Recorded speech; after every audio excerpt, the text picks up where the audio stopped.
Future perfect tense अर्थात् पूर्ण भविष्यकाल। Future perfect tense त्यस्तो टेन्स हो, त्यस्तो काल हो जसले कुनै पनि काम भविष्यमा भइसकेको हुनेछ भन्ने जनाउँदछ। यसमा स्ट्रक्चर यसरी प्रयोग हुन्छ। सबैभन्दा पहिला सब्जेक्ट लगाउने, त्यसपछि विल लगाउने, विल पछि ह्याभ लगाउने, विल पछि यहाँ प्लस राखौँ, विल पछि प्लस, त्यसपछि ह्याभ लगाउने, त्यसपछि पास्ट पार्टिसिपल लगाउने, पास्ट पार्टिसिपल भनेको V3, त्यसपछि अब्जेक्ट लगाउने। यसरी यस्तो स्ट्रक्चर प्रयोग गर्दा फ्युचर पर्फेक्टको वाक्य बन्दछ। जस्तै यहाँ एक्जाम्पलमा हेरौँ, यो नम्बर 1 मा हेरौँ, she will have finished her homework by 8 PM। उनले राति 8 बजेसम्ममा आफ्नो गृह कार्य समाप्त गरिसकेकी हुनेछिन्। अब यसमा यो सब्जेक्ट भनेको सी भयो। यहाँ हेरौँ माथि सब्जेक्टको ठाउँमा सी, त्यसपछि फर्मुलाले जे भन्छ त्यही राख्नु पर्यो। त्यसपछि विल अथवा स्यालमा एउटा लगाउनुपर्छ। अब यसमा सीसँग विल लाग्छ, त्यसपछि ह्याभ लगाउनुपर्छ, त्यसपछि पास्ट पार्टिसिपल लगाउनुपर्छ अर्थात् V3, फिनिस्ड हो, फिनिस्ड भयो।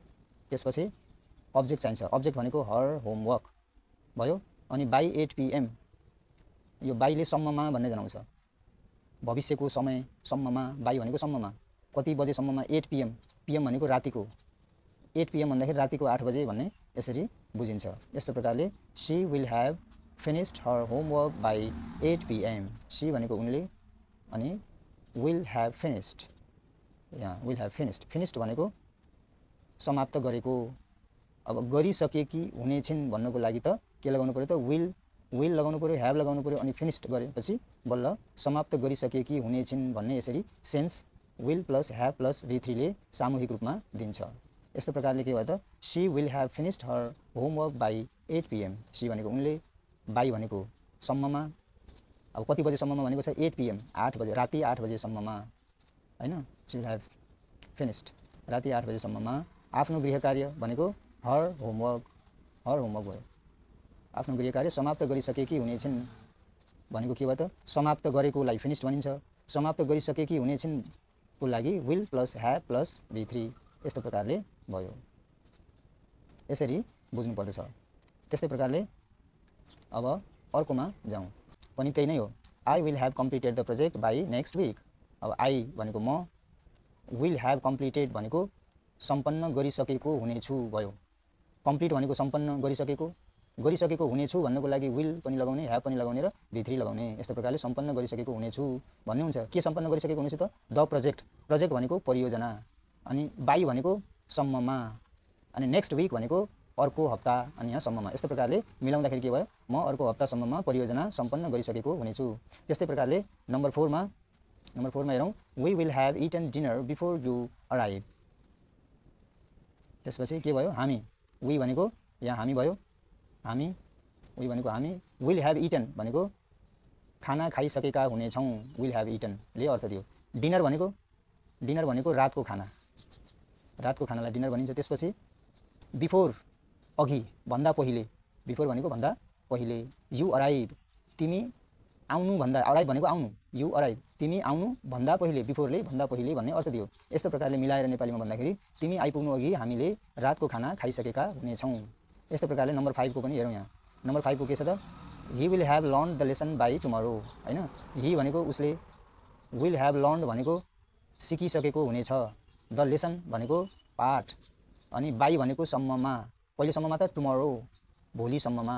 यस्तो प्रकारले he will have learn the lesson by tomorrow भनेको उसले भोलिसम्ममा पाठ सिकिसकेको हुनेछ भन्ने भयो। अब त्यस्तै प्रकारले अब नेगेटिभ कसरी बनाउने, अफर्मेटिभ बनाएर मात्रै त भएन, नेगेटिभ नकारात्मक वाक्य यहाँ बनाउनु पर्यो। अब नकारात्मक वाक्य बनाउनको लागि नम्बर 6 मा हेरौँ। अब नकारात्मक वाक्य भनेको के हो, जसमा नट लागेको हुन्छ, जुन वाक्यमा नट लागेको हुन्छ त्यो नकारात्मक वाक्य हुन्छ। जस्तै अब यहाँ नम्बर 6 मा हेरौँ, नकारात्मक वाक्य बनाउन अत्यन्त सजिलो छ। यहाँ जुन हेल्पिङ भर्ब विल अथवा स्याल हुन्छ, फ्युचर पर्फेक्टमा त विल अथवा स्याल लगाउनै पर्यो, त्यो विल अथवा स्याल पछि नट थपिदिएपछि नेगेटिभ भइहाल्छ, अनि अरू जस्ताको तस्तै राख्ने हो। त्यति विल अथवा स्याल पछि नट थपिदिए पुग्दछ। अब यस प्रकारले के भयो भन्दाखेरि यहाँ नम्बर 6 मा हेरौँ, she will not have finished her homework by 8 PM भनेपछि नेगेटिभमा आउने भयो। अब उसले राति 8 बजेसम्ममा आफ्नो गृह कार्य समाप्त गरिसकेको हुने छैन, भन्ने सेन्स भयो हैन। अब सी भनेको उसले हैन, अब कुनैको लागि भयो, यो कुनै केटीको लागि भयो, सी उसले। त्यसपछि विल नट ह्याभ फिनिस्ड भनेको समाप्त गरिसकेको हुने छैन भन्ने सेन्स विल नट ह्याभ फिनिस्डले दियो। हर होमवर्क भनेको आफ्नो, उसको आफ्नो होमवर्क, त्यो केटीको आफ्नो होमवर्क, हर होमवर्क बाई भनेको सम्ममा, 8 PM भनेको 8 बजे रातिसम्ममा। त्यही अघि नैको वाक्यलाई त्यसैलाई नेगेटिभमा बनाइएको छ यहाँ। त्यस्तो प्रकारले she will not have finished her homework by 8 PM, उसले राति 8 बजेसम्ममा आफ्नो गृह कार्य समाप्त गरिसकेको हुने छैन। त्यस्तै प्रकारले अब यही रुललाई फलो गर्दै अरू पनि हुन्छ। They will not have reach the station before the train arrives. अब दे भनेको उनीहरू अथवा तिनीहरू, विल नट ह्याभ रिच्ड भनेको पुगिसकेका हुने छैनन् भयो, पुगिसकेका हुने छैनन्। द स्टेसन भनेको स्टेसन भइहाल्यो, बिफोर भनेको भन्दा पहिले भन्ने भयो यहाँ, बिफोर। द ट्रेन भनेको रेल, अराइभ भनेको आइपुग्नु। यस्तो प्रकारले के भयो त, रेल आइपुग्नु भन्दा पहिले। द ट्रेन अराइभ भनेको त रेल आइपुग्नु हो, बिफोर भनेको भन्दा पहिले।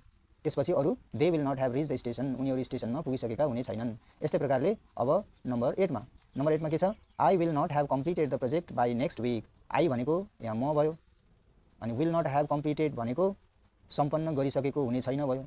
द प्रोजेक्ट भनेको परियोजना भयो, बाई नेक्स्ट विक भनेको अर्को हप्तासम्ममा भयो। अब यो त भयो। अब यसपछि इन्टरोगेटिभ सेन्टेन्स अथवा क्वेसन सेन्टेन्स, प्रश्नवाचक वाक्य बनाउन जान्नुपर्छ। अब प्रश्नवाचक वाक्य कसरी बनाउने त्यो अब बुझ्नु पर्यो। अब नम्बर 9मा हेरौँ। प्रश्नवाचक वाक्य बनाउनु पनि अत्यन्त सजिलो छ। यसको लागि अलिकति विचार पुर्याउनु पर्ने हुन्छ। सबैभन्दा पहिला हामीलाई हेल्पिङ भर्ब चाहिन्छ। यसको स्ट्रक्चर सुरुमा दिएको छ, स्ट्रक्चर हेर्न सक्नुहुन्छ त्यहाँ सुरुमै। यहाँ हेरौँ यसरी, सुरुमा यसको स्ट्रक्चर, यसमा इन्टरोगेटिभको यहाँ स्ट्रक्चर छ। यहाँ यसरी सुरुमै इन्टरोगेटिभको स्ट्रक्चर छ। अब यहाँ सबैले हेर्नुपर्छ। अब यो सबभन्दा पहिला क्वेसन बनाउँदाखेरि विल अथवा स्यालमा एउटा लगाउनुपर्छ। विल अथवा स्यालमा जुन सुटेबल हुन्छ त्यो लगाउनुपर्छ। सामान्य रूपमा त आई र वीसँग स्याल लगाउनु पर्दछ र अरू प्रोनाउनसँग हामीले आई र वी प्रोनाउनसँग स्याल लगाउँछौँ। सामान्य रूपमा ग्रामरको नियमअनुसार अरूसँग विल लगाउँछौँ। तर आजभोलि सबै नाउन अथवा प्रोनाउनसँग विल लगाउन सकिन्छ, त्यसमा गल्ती हुँदैन। तर ग्रामरलाई हेर्ने हो भने आई वीसँग स्याल लगाउने सामान्य रूपमा, अनि अरू प्रोनाउनसँग विल लगाउने। तर सबै नाउन अथवा प्रोनाउनसँग विल लगाउँदा केही पनि गल्ती हुँदैन। यस्तो प्रकारले बुझौँ। अब इन्टरोगेटिभ सेन्टेन्स बनाउँदाखेरि, क्वेसन सेन्टेन्स बनाउँदाखेरि सबभन्दा पहिला विल अथवा स्यालमा एउटा लगाउनु पर्यो।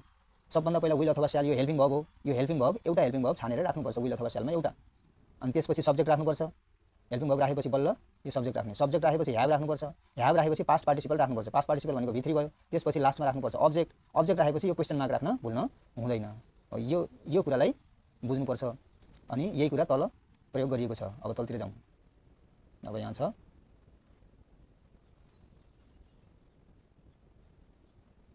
अब नम्बर 9मा अघि जुन स्ट्रक्चर बताइएको थियो त्यही स्ट्रक्चर अनुसार यो इन्टरोगेटिभ सेन्टेन्स यहाँ बनेको छ। अब सबैभन्दा पहिला यहाँ के लागेको छ त, यहाँ सबैभन्दा पहिला विल लागेको छ।